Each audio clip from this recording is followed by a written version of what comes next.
Bismillahirrahmanirrahim. Alhamdulillahilladzi bi ni'matihi tatimmus shalihat wa bi fadlihi tanzilul barakat. As-salatu afdalus salawat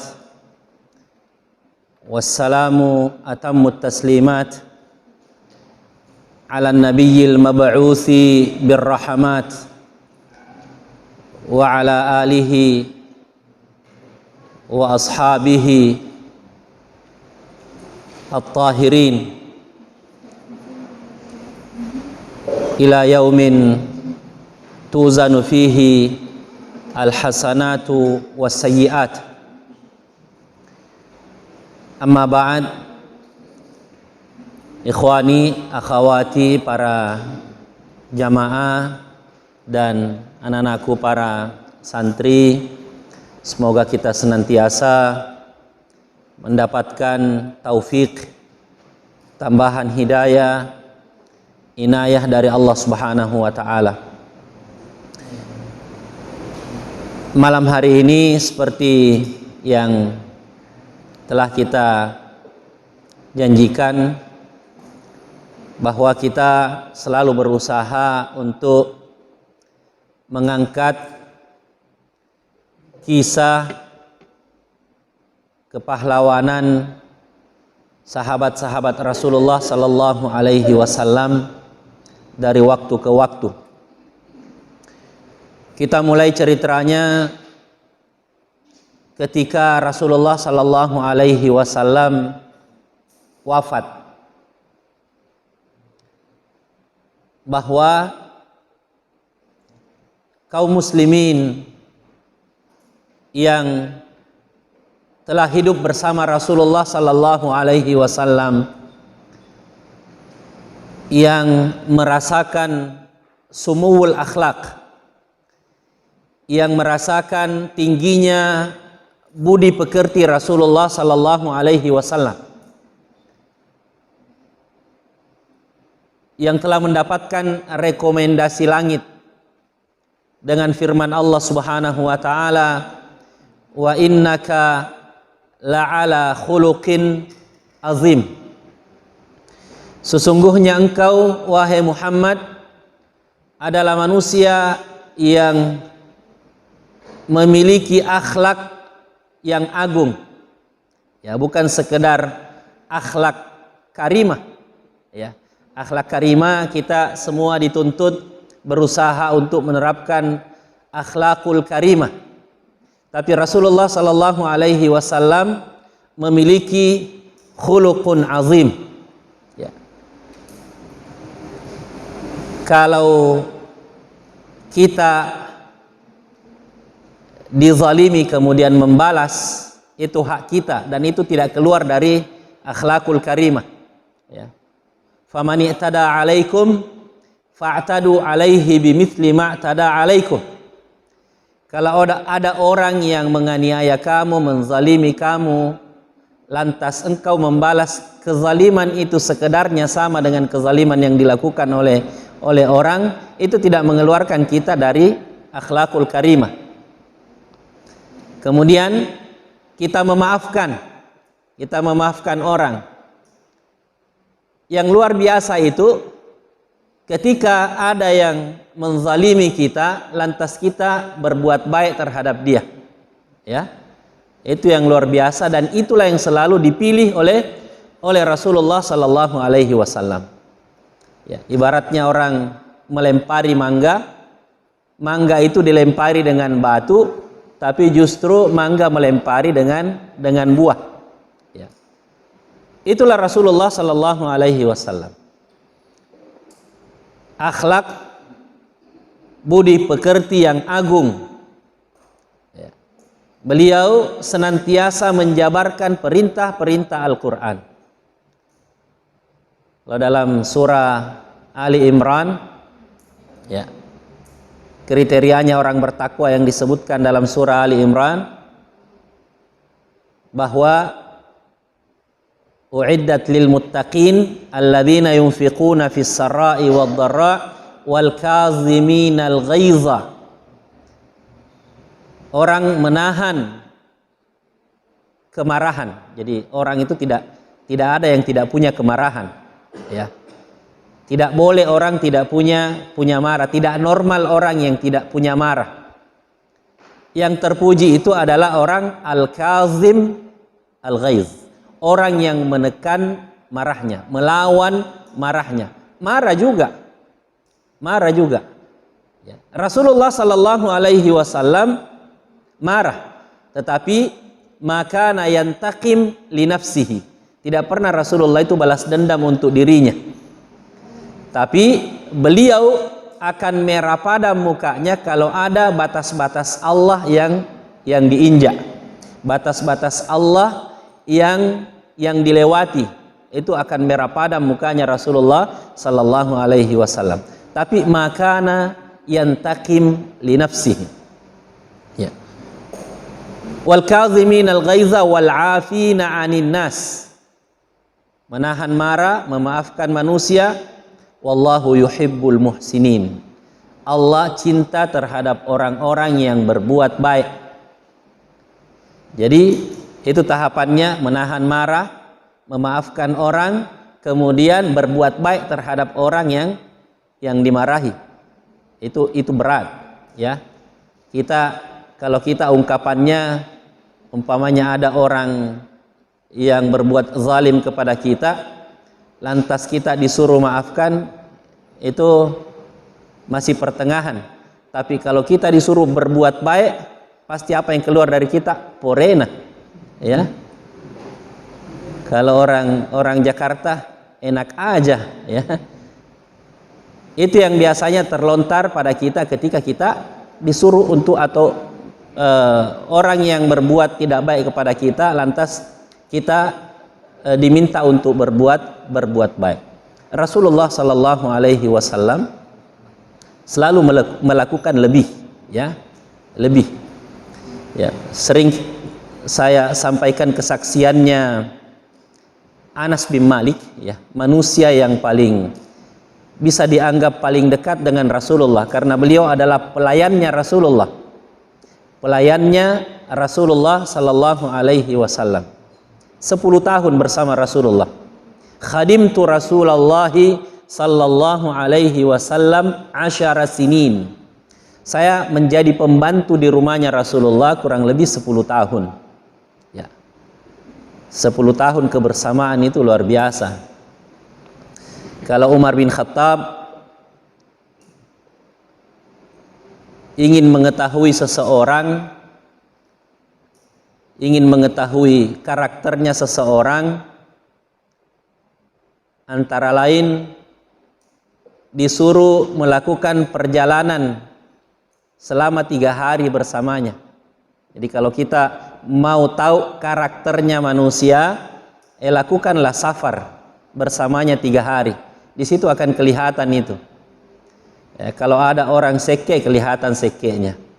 Kalau ada orang pemarah, akan kelihatan pemarahnya selama kita berjalan musafir bersamanya. Ya. Jadi ketika ada orang ditanya, kamu kenal dia? Saya kenal. Kau pernah musafir dengan dia? Ya. Kalau tidak pernah musafir, berarti kamu belum kenal dia baik-baik. Ya. Kamu pernah berniaga dengan dia? Tidak pernah. Kamu tidak bisa dikatakan kenal seseorang kalau tidak seperti itu. Anas bin Malik menjadi pembantu di rumah Rasulullah kurang lebih 10 tahun lamanya. Dan beliau melihat keajaiban luar biasa dalam muamalahnya Rasulullah.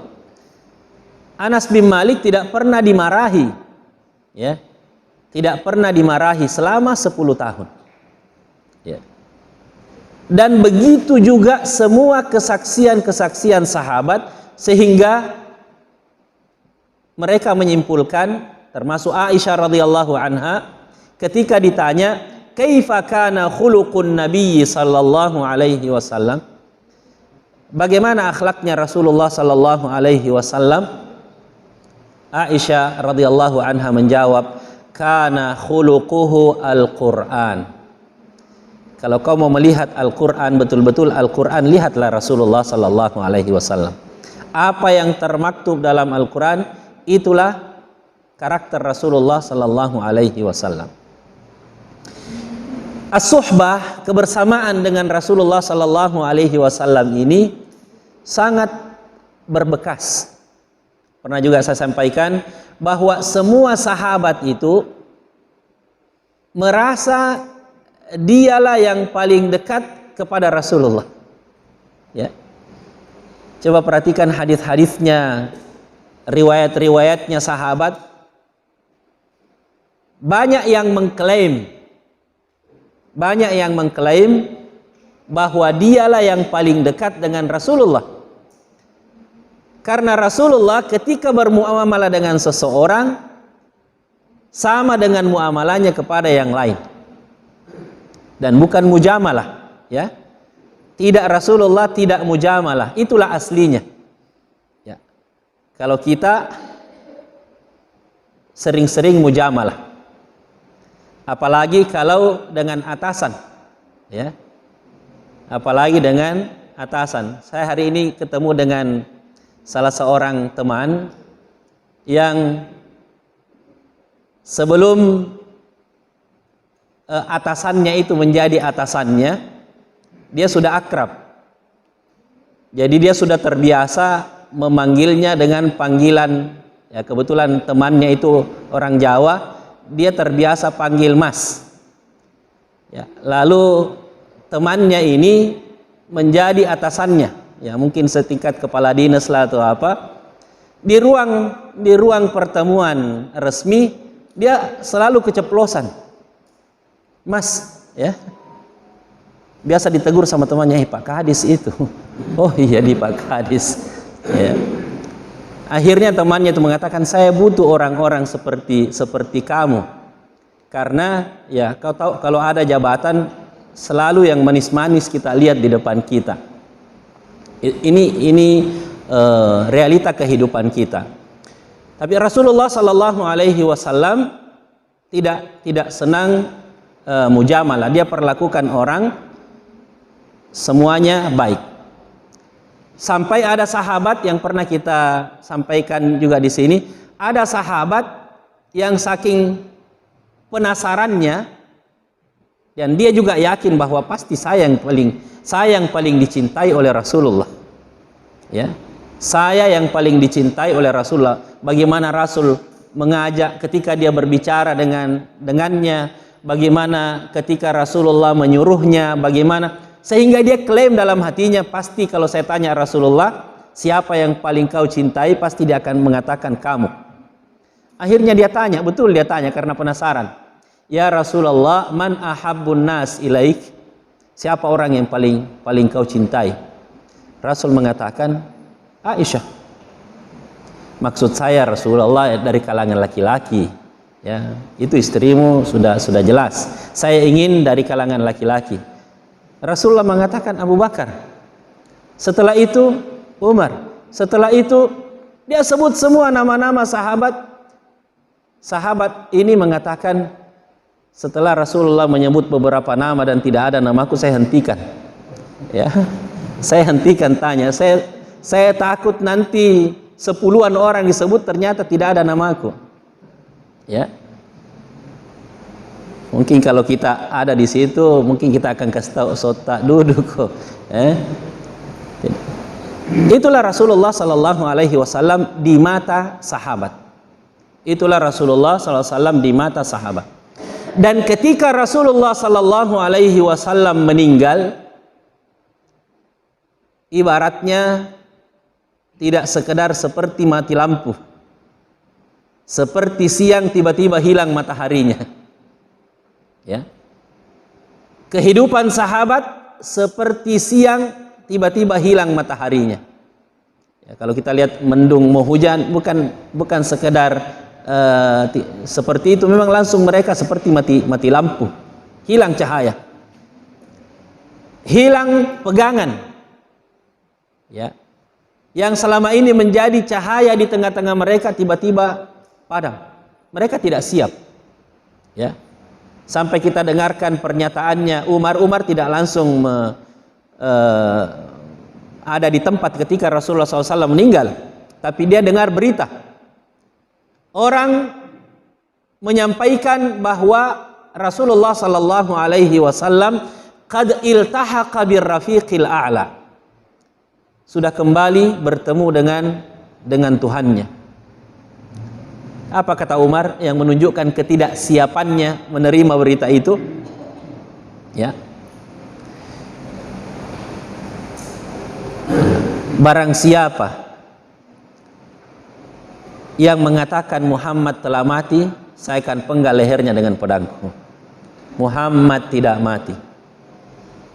Muhammad cuma berangkat seperti Nabi Musa untuk menemui Tuhannya beberapa hari. Tidak siap. Ya. Sebagaimana kita, orang yang paling kita cintai ketika meninggal, sesabar apapun kita, kalaupun kita tidak meraung-raung, kita akan sangat bersedih dan tidak sadarkan diri. Umar bin Khattab seperti itu. Dia keliling bawa pedangnya, mangkala anna Muhammadan qad mat. Siapa yang bilang Muhammad mati, saya akan tebas lehernya. Namun dengan bijak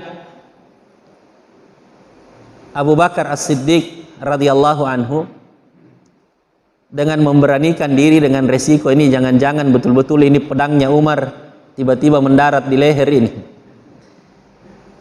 Beliau ya berani menanggung resiko itu untuk melindungi akidahnya kaum muslimin. Ya. Beliau tampil dengan membaca ayat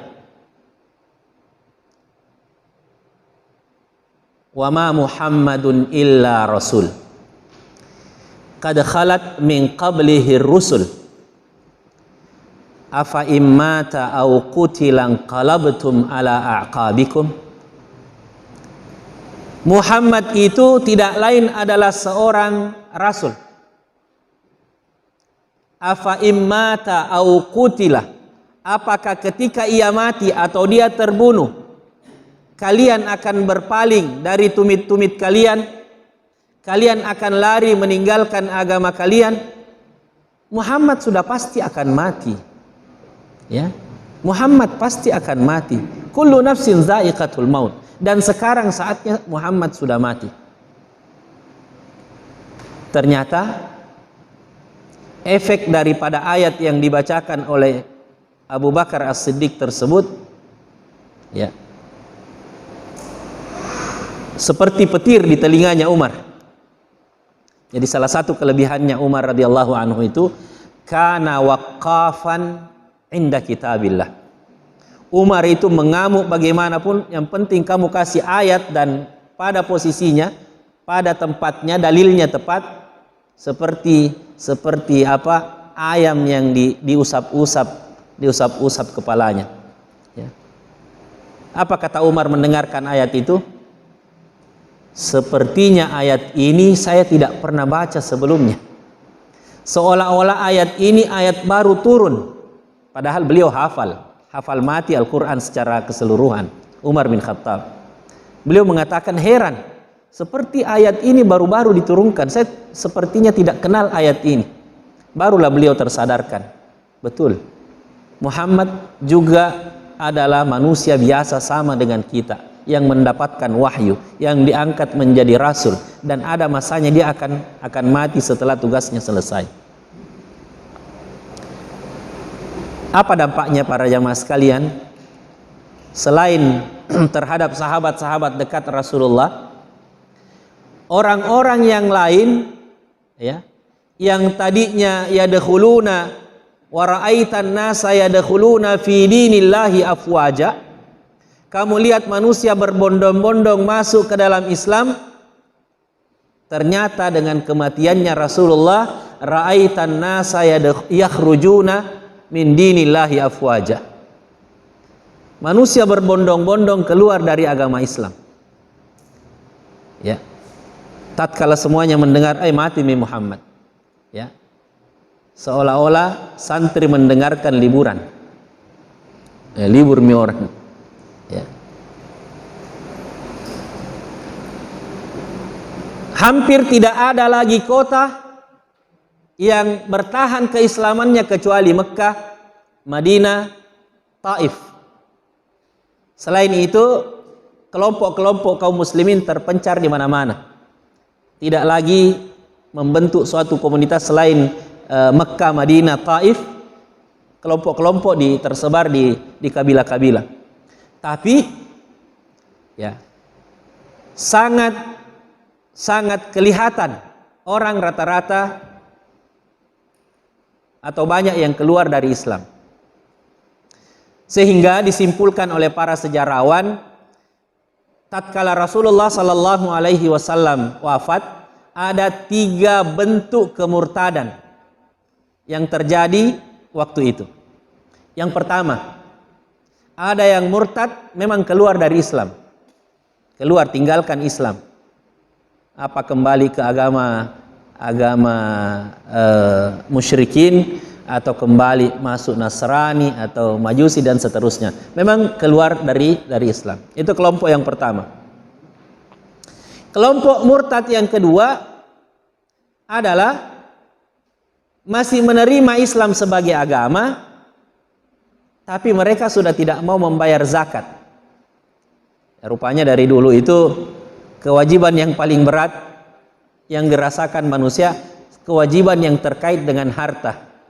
Ya, kewajiban yang terkait dengan harta. Sekalipun kalau dipikir-pikir, berapa sih zakat itu? 2,5%. Ya, 2,5%. Itu pun setelah harta itu mengendap selama setahun. Ya. Tapi kalau tidak mengendap, ada kebutuhan pokok yang mau dibiayai, anak sekolah, makan rumah tangga, kemudian kurang dari nisab, maka tidak wajib keluar zakatnya. Tidak wajib keluar zakatnya. Zakat harta itu kalau masih ada kebutuhan pokok, masih ada biaya-biaya yang harus keluar secara rutin, kemudian tidak tinggal harta itu selama setahun bersama kita. Ya. Zakat pertanian, ya, zakat pertanian kalau tidak 5%, 10%, itu pun tergantung kalau mendapatkan biaya pengairan atau mendapatkan tanaman itu adalah tanaman tada hujan, ya, berbeda. Itu pun masih ada nisabnya, ya. Tidak boleh kurang dari 5 wisq, ya, sekian karung baru ada keluar zakatnya. Ringan sekali dibanding yang tinggal. Tapi itu berat bagi manusia. Karena kita ini manusia, wa tuhibbunal mala hubban jamma. Ya. Kalian mencintai harta dengan sangat, ya. Alhaakumut takatsur hatta zurtumul maqabir, zuyyina lin-nasi hubbus syahawat minan nisa wal banin wal qanatiril muqantara. Itu hal-hal yang menunjukkan bahwa manusia itu sangat melekat dengan harta. Ya. Kalaupun ada yang terbebas, itu setelah perjuangan panjang, ya, latihan demi latihan. Tapi secara umum Allah Subhanahu wa taala berfirman, "Wa may yuqa syuhha nafsihi faulaika humul muflihun." Barang siapa yang terbebas dari ketamakan jiwanya, maka mereka itulah orang-orang yang beruntung. Jadi tidak usah kita terlalu ini orang bahwa dia cinta sekali harta, ya. Sedikit banyaknya Anda juga pasti cinta harta. Ya, cuman berkurang orang dalam hal itu. Ya. Jangan lantas melihat orang kaya langsung bilang cinta sekali harta. Karena kita orang miskin, orang kaya, lantas kita mengatakan dia cinta harta. Ya. Cuma kebetulan kita belum punya, sehingga ya. Jadi itu komunitas yang kedua. Mereka masih tetap salat, masih mengakui Islam, masih bersyahadat, tapi tidak mau membayar zakat. Kelompok yang ketiga adalah kelompok yang mengaku nabi. Ya, ini luar biasa. Setelah Rasulullah sallallahu alaihi wasallam wafat, mereka mendapatkan kesempatan. Ini sudah tidak ada incumbent, ya. Sudah tidak ada incumbent.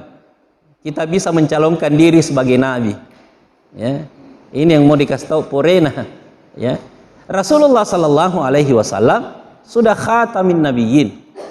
Beliau adalah penutupnya para rasul. Maka muncullah di mana-mana nabi-nabi palsu.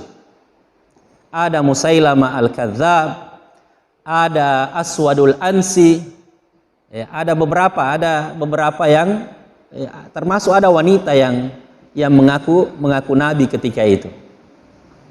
Dan ternyata mereka semua mendapatkan pengikut, ya, mendapatkan pengikut. Dan yang paling besar pengikutnya adalah Musailama al-Kadzab.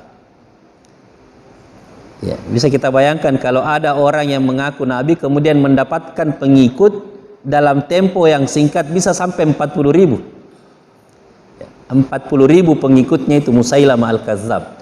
Bukan sekedar pengikut yang mau mati militan untuk dia. Kondisi ini memaksakan Abu Bakar As-Siddiq radhiyallahu anhu untuk berpikir keras. Terjadilah perdebatan antara Abu Bakar dan Umar dalam menghadapi orang-orang yang murtad. Pertama, Umar mengatakan, orang yang murtad yang keluar dari Islam kita sepakat untuk kita perangi, wahai Abu Bakar. Ya, 100% saya sepakat dengan Abu Bakar, kita perangi orang-orang yang keluar dari Islam. Tapi orang yang masih tetap menerima Islam, lantas tidak membayar zakat, itu jangan diperangi. Ya, jangan diperangi. Karena Rasulullah sallallahu alaihi wasallam bersabda, "Umirtu an uqatilan nas hatta yashhadu an la ilaha illallah wa anna Muhammadar Rasulullah." Kata Rasulullah dalam hadis yang anak-anakku hafal semua, saya diperintahkan untuk memerangi manusia sampai mereka mengucapkan la ilaha illallah Muhammadur Rasulullah. Kalau mereka sudah mengucapkan asyhadu an la ilaha illallah wa asyhadu anna Muhammadar Rasulullah, apa konsekuensinya kata Rasulullah? Asamu minni dima'ahum, ya, wa hisabuhum 'ala Allah. Kalau mereka sudah mengucapkan syahadat, berarti dengan syahadat tersebut mereka telah melindungi darah dan hartanya, tidak boleh diganggu gugat. Itu pendapatnya Umar. Tapi apa pendapatnya Abu Bakar? Wallahi, ya, bersumpah Abu Bakar, la uqatilanna man farraqa bainas salati waz zakati. Saya akan memerangi semua orang yang memisahkan antara salat dan zakat. Kenapa saya perangi mereka? Karena Allah dalam Al-Quran tidak pernah memisahkan antara salat dan zakat. Semua ayat-ayat Al-Quran yang menyebutkan salat, ada zakat yang ikut. Ya. Yuqimuna salata wa yu'tuna zakat. Itu adalah satu kesatuan yang tidak boleh terpisahkan. Kalau Muslim, siap salat, siap bayar zakat. Wallahi, kata Abu Bakar, lau mana'uni iqalan, seandainya mereka yang tadinya setiap tahunnya membayar senilai seutas tali, di zaman Rasulullah seutas tali, bisa dikatakan tali sepotong itu tidak ada nilainya. Seandainya itu mereka rutin keluarkan di zaman Rasulullah, lantas setelah meninggalnya Rasulullah mereka tidak mengeluarkan lagi zakat senilai itu, maka saya akan perangi mereka. Ya, Abu Bakar itu kelihatannya orang lemah lembut, tapi kali ini Umar heran juga. Ya, bilang kapan itu Umar heran, ku jaliah kini kenapa tiba-tiba keras seperti ini Abu Bakar, padahal biasanya dia orang lemah lembut. Umar berpendapat bunuh, Abu Bakar mengatakan jangan. Kali ini Umar mengatakan jangan perangi, justru Abu Bakar mengatakan saya perangi. Ya. saya perangi. Kamu ikut Umar atau tidak ikut, saya akan perangi. Setelah Umar melihat tekadnya Abu Bakar, kalau begitu saya ikut wahai Abu Bakar. Ya, kata Umar, ketika saya melihat tekadnya Abu Bakar, maka dari situ saya tahu bahwa ini adalah kebenaran. Ya, ini adalah kebenaran. Maka Umar akhirnya mendukung Abu Bakar. Lalu sebelum Rasulullah SAW wafat, Rasulullah telah menyiapkan sebuah pasukan besar untuk berperang melawan tentara Romawi. Di situ hampir semua sahabat ada di situ. Dan pasukan yang besar ini sudah ada di sekitar dekat dari Wadi Akik. Ya, teman-teman yang biasa ke Jamiah Islamiyah Universitas Madinah, di situ ada sungai, ya, sungai yang hampir tiap tahun banyak anak-anak tenggelam. Sungai tidak ada airnya, tapi tiap tahun ada orang tenggelam di situ. Ya, bagaimana kira-kira itu? Sungai tidak ada airnya, tapi tiap tahun orang tenggelam. Karena setiap hujan, ya, itu tanahnya Jazirah Arab itu tidak langsung bisa menyerap air. Jadi kalau hujan terkumpul air situ banjir besar. Anak-anak orang Arab kalau melihat air, ya, gembira sekali karena jarang air. Mereka mengira seperti baskom itu, kalau mandi-mandi di baskom, turun mandi-mandi di situ, mati tak 4 tak 5 sekaligus karena banjir besar. Di daerah situlah berkumpul atau berkemah pasukan di bawah pimpinan Usama bin Zaid. Usama bin Zaid berapa umurnya ketika itu, anak-anakku sekalian? Usama bin Zaid ketika dipersiapkan oleh Rasulullah memimpin puluhan ribu pasukan, itu umurnya 16 tahun. Ya. 16 tahun. Siapa 16 tahun di sini? Ya. 16 tahun itu anak belum tamat SMA. Ya. Anak belum tamat SMA. Ya. Saya ingat ketika saya harus masuk bangku kuliah di umur 15 tahun. Ya. Saya lihat kiri kananku, saya orang jenggot, orang cambang. Ya. Sementara masih umur 15 tahun. Ya. Bisa dibayangkan Usama bin Zaid umur 16 tahun, sementara dalam pasukan ada Umar bin Khattab, ada Utsman bin Affan, ada Ali bin Abi Thalib, ada Abu Bakar. Usama yang harus pimpin mereka. Dan konsekuensinya, kalau ada komando perang, ya, ada panglima perang, sami'na wa ta'an. Apa yang dikomandokan oleh panglima tertinggi, itu yang harus dijalankan, taktiknya yang harus dijalankan. Ya. Itulah Rasulullah sudah mempersiapkan. Jadi ketika Rasulullah SAW wafat, semua sahabat hampir semuanya sepakat bahwa Abu Bakar, tolong bongkar pasukan ini, jangan berangkatkan. Dalam kondisi semua orang murtad, ya, tidak ada lagi kota kecuali mereka murtad, kecuali Mekah, Madinah dan Taif. Lantas kamu mau kosongkan Madinah dengan seluruh pasukan? Ini pendapatnya para sahabat. Abu Bakar mengatakan, saya tidak akan bongkar pasukan yang dibentuk oleh Rasulullah. Ya. Saya tidak akan bongkar pasukan yang dibentuk oleh Rasulullah. Jadi Usama harus berangkat. Cuma Abu Bakar mengatakan, wahai Usama, saya minta izinkan Umar supaya tidak berangkat. Jadi Umar yang diminta izinkan supaya tidak ikut dalam pasukan, supaya dibantu untuk berpikir di Madinah. Ya, supaya diminta supaya Umar membantunya berpikir bagaimana mengurus kota Madinah yang baru saja kehilangan Rasulullah sallallahu alaihi wasallam. Diberangkatkan Usama. Ya. Setelah itu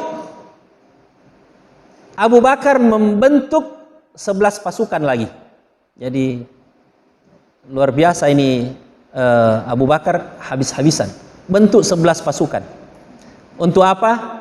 Untuk memerangi para nabi-nabi palsu yang bermunculan, ya, seperti jamur di musim hujan bermunculan. Ada nabi palsu di sana, ada nabi palsu. Tapi yang paling berat dihadapi itu adalah Musailamah al-Kazzab dari Bani Hanafiyah, ya, yang di sekitar Najd, yang seputar Riyadh, Riyadh dan sekitarnya itu daerah Najd. Dari sanalah muncul Musailamah al-Kazzab yang didukung kurang lebih 40.000 pasukannya. Dia didukung karena apa? Karena asabiyah kabaliyah. Jadi bukan karena mereka menerima kenabiannya Musailamah, tapi mereka mengikutinya karena kesukuan. Ya.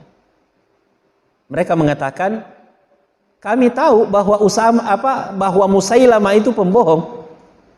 Kami tahu, dan kami tahu bahwa Muhammad itu jujur. Tapi pembohongnya kabilah Rabi'ah itu lebih kami bisa terima daripada orang jujurnya kabilah Mudhar. Yang dimaksud adalah Nabi Muhammad. Ini luar biasa pengaruh kesukuan, ya. Dan riak-riak seperti itu masih bisa kita temui terkadang di kalangan kita. Pokoknya kalau orang Bugis biar salah. Apalagi kalau kita di rantau, pokoknya kalau orang Bugis biar salah, saya harus dukung. Pokoknya kalau orang Makassar, ya, Tompi na doang kalau ini, ya. Kita harus dukung mati-matian. Itulah yang terjadi pada Musailamah. Jadi yang lain gampang ditaklukkan satu persatu, tapi yang paling keras adalah Musailamah al-Kadzdzab. Abu Bakar mengirim pasukan pertama, ya, dibawa pimpinan Ikrimah bin Abi Jahal, ya, menyerang Musailamah al-Kadzdzab dan pasukannya. Apa yang terjadi? Pasukannya Ikrimah dipukul mundur, pulang ke Madinah. Tidak bisa tembus. Kemudian pasukan kedua dikirim oleh Abu Bakar, dibawa pimpinan Khalid ibn Al-Walid. Kita tahu Khalid bin Walid, Saifullah al-Maslul, ya. Ini pedang Allah yang terhunus. Ini gelar yang diberikan oleh Rasulullah kepada Khalid bin Al-Walid. Ini Khalid ini adalah manusia ajaib. Tidak pernah ada peperangan yang dipimpin kecuali menang, ya. Sepanjang dia memimpin pasukan, baik ketika dia masih kafir dan ketika dia masuk Islam, ya. Kita tahu kenapa kaum muslimin kalah di perang Uhud, ya. Kenapa kaum muslimin kalah di perang Uhud? Itu karena strateginya Khalid bin Walid ketika itu masih musyrik, ya, yang membawa pasukan berkudanya untuk menyerang kaum muslimin dari belakang ketika kaum muslimin sementara sibuk memungut harta rampasan. Khalid bin Walid mengatakan, kaum muslimin sudah sibuk memungut harta rampasan, beliau dengan pasukan berkuda melingkari kaum muslimin dan menyerang dari belakang, lalu kaum muslimin kocar-kacir. Ya, itu kemenangan yang disesali oleh Khalid ibn Walid karena ketika itu masih musyrik. Tapi setelah dia masuk Islam di perang Mu'tah, ya, perang Mu'tah, 3 panglimanya kaum muslimin gugur. Zaid bin Haritha, Abdullah bin Rawaha, ya, gugur satu persatu. Sampai Khalid bin Walid mengambil bendera dan memimpin kaum muslimin, kemudian mengatur strategi. Wanita, kan ada wanita yang ikut perang, wanita ditaruh belakang, jauh-jauh dari pasukan laki-laki. Ketika kaum muslimin sudah menyerang dengan sepenuh tenaga, para kaum wanita di belakang disuruh adu-adu debu supaya berterbangan, ya. Jadi apa yang difahami oleh orang Romawi waktu itu, ini sajaknya seperti singa mengamuk, nah ada bantuannya datang dari belakang, ya. Mereka tidak tahu bahwa perempuan itu yang adu-adu debu di sana itu supaya kelihatan ada bantuan yang datang. Dengan begitu Romawi lari dan kaum muslimin juga lari mundur, karena itu memang diharap, karena kalau perang terus habis, ya. Itulah taktik yang diterapkan oleh Khalid bin Walid di perang Mu'tah. Ya. Panglima yang ketiga yang wafat ketika itu adalah Ja'far bin Abi Thalib. Kayaknya sudah cukup, kita belum masuk ke tokoh sentral yang akan kita bahas. Ala kulli hal, kita masuk dulu. Setelah Ikrimah bin Abi Jahal kalah Khalid bin Walid menyerang pasukannya Musailamah Al-Kadzab yang jumlahnya berapa orang? Berapa orang tadi? 40.000 pasukan Musailamah Al-Kadzab. Ternyata Khalid bin Walid dipukul mundur, kocar kacir, sampai pasukan Musailamah Al-Kadzab sampai ke kemahnya Khalid dan hampir membunuh istrinya Khalid bin Walid. Seandainya istrinya Khalid tidak dikenal oleh salah seorang pasukannya Musailamah, sudah mati istrinya Khalid bin Walid. Artinya pasukannya Musailamah Al-Kadzab sudah sampai ke jantungnya kaum muslimin. Namun Khalid bin Walid setelah itu dengan cepat menyusun pasukan. Beliau memanggil kaum Muhajirin dan Ansar dan mengelompokkan mereka sesuai dengan sukunya. Kaum Muhajirin satu kelompok, kaum Ansar satu kelompok. Yang bawa orang tua, yang bawa anaknya, biasakan ada bapak, ada anak laki-lakinya ikut perang, itu disatukan semua. Ya. Untuk apa? Untuk menaikkan gengsinya mereka. Kita mau tahu dari mana kita dikalahkan. Ya. Jadi harus kalian bersungguh-sungguh, karena ketahuan kalau musuh masuk dari pihak kalian, berarti kamu yang akan dicela. Ya. Bahwa pasukannya Musailamah menyerang kaum muslimin dari kalangan orang Muhajirin, atau dari kalangan orang Ansar, atau dari kalangan anaknya Fulan bin Fulan. Jadi mereka dinaikkan gengsinya semua oleh Khalid bin Walid. Lalu Khalid bin Walid memanggil khusus Al-Bara bin Malik. Ya, inilah yang akan kita ceritakan pada pertemuan kita ini. Al-Bara bin Malik, siapa beliau? Beliau adalah seorang pemuda yang kurus kerempeng, ya, lebih menonjol tulang-tulangnya daripada dagingnya, pendek orangnya. Tapi beliau telah membunuh 100 orang dalam perang tanding 1 lawan 1. Ya. Pendek, tulang belulang, ya. Dia sudah membunuh 100 orang lawan tanding 1 lawan 1. Itu belum dihitung yang dia tebas dan dia bunuh dalam sementara berkecamuknya perang. Jadi ada orang-orang seperti ini, seperti Jet Li, ya. Kecil-kecil tapi gesit dan bisa membunuh sampai 100 orang dalam perang tanding. Bagaimana gerakannya itu? Ya mungkin lebih fantastis dari UFC, ya. Mungkin lebih luar biasa daripada Habib, ya.